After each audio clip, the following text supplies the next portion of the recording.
Okay, we've got two hands going on here that in this segment. On table 1 here with ace queen, we opened at 85 cents under the gun with ace queen. We actually get 3-bet from our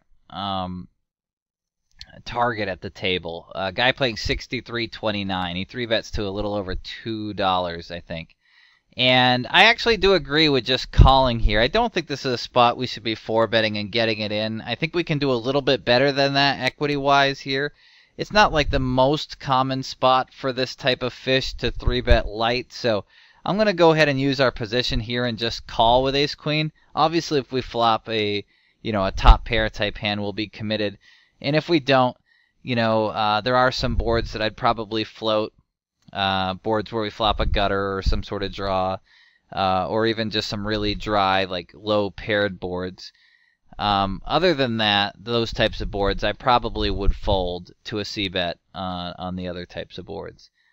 Also on table, so actually the flop comes 4-9-7. That's not really the ideal board for us to continue. So if I did face a reasonable c-bet here, which we do, about half pot, I think folding is fine. If it was any smaller than this, I definitely think you could float here.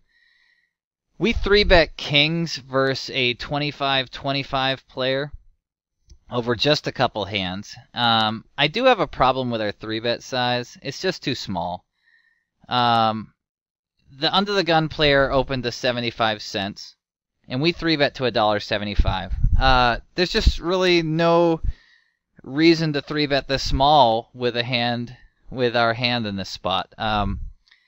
They will, if you're, I understand that 3-betting in position, you don't have to 3-bet as large as you do when you're out of position, but that also doesn't mean that you should go basically 1 BB over a min raise. This is just way too small.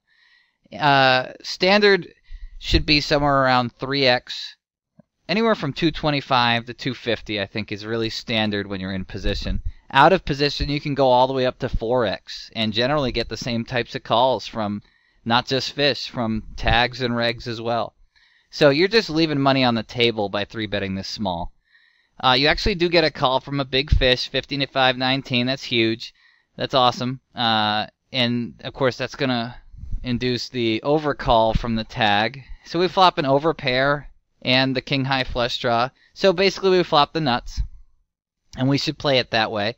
Again, there's very few scare cards that we should be worried about on a board like this. You don't have to pot it. You actually do want some action on this board. The only real scare card I guess that could come off would be like an offsuit ace.